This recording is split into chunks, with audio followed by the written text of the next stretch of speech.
Hey guys, welcome back to another video by Yulan, and today we will begin our second video of the series Traumatic Brain Injury. And today we'll be talking about this pathophysiology, clinical presentation, classification, and recovery rate. Hope you enjoy.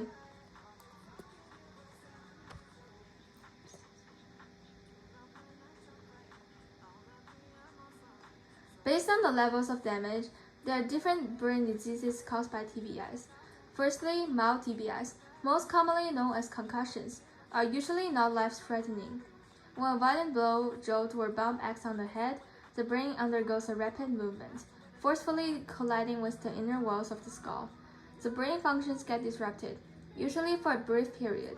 As a result, further symptoms such as headaches are caused by the pressure in the head, dizziness, balance problems, deterioration of physical coordination, blurred vision, nausea or vomiting, seizures, or even bleeding in or around the brain may develop and occur. For the neurological causes, the repetitive high-level rotational forces or sudden stopping leads to the diffusion and stretching of axons. Thus, the transmission of signals between bundles of axons, commonly referred to as white matter axons, become disrupted, leading to alterations in ion concentrations. For instance, the calcium concentration following a concussion starts accumulating, which flows across the synapses into neurons. With a small chance of killing them, there are abnormal activation of neural circuits. Furthermore, the long-term consequences of concussions are still evident decades after the accident happened. Brain imaging revealed that the victims from the accidents who experienced concussions exhibited significant levels of white matter damage in the frontal lobe, temporal lobes, and hippocampus. In a group of athletes with concussion from a study of a male American football team from NCAA, a reduction of cerebral spinal fluid (CBF), known as hyperfusion, has been observed in the right dorsal mediastinal cortex (DMLC) and superior temporal sulcus during the first week after the accident.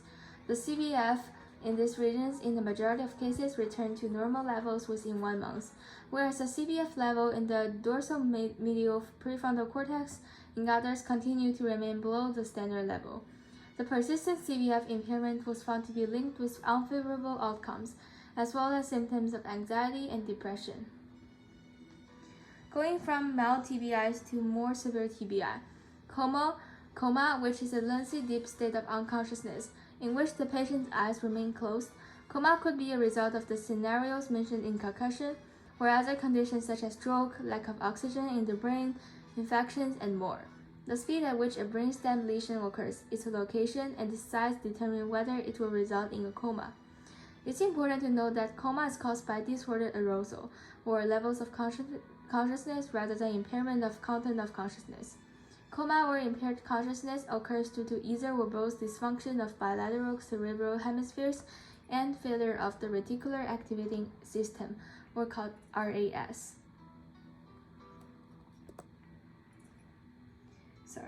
Another major risk factor is the failure of the ascending reticular activating system. I missed the dysfunction of cerebral cortex. The first risk factor, dysfunctions of the cerebral cortex, causes brain hemispheres not to respond to stimuli. The following symptoms are the closed eyes, pupils not responding to light, no motor responses except to reflex movements, irregular breathing, and no responses to painful stimuli. The diffuse axonal injury of white matter due to sudden forces typically results in disruptions. Another major risk factor is the failure of ascending reticular activating system, ARAS, which is an extensive connection of nuclei and fibers in the brainstem reticular formation with thalamic nuclei, the basal forebrain, hypothalamus, cerebral cortex, and is responsible for promoting wakefulness and arousal. The circuits connecting the brainstem and cortex enable the brain to regulate transitions between slow sleep rhythms and fast sleep rhythms, as observed in EEG, as well as facilitate attention and the capacity to concentrate.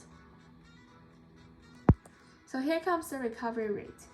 According to the Beaumont House, approximately 80% of concussions resolve over 7 to 14 days. 10 days is the average number of days to recover. On the other hand, Coma's recovery time varies from days to weeks, while some severe cases have lasted several years.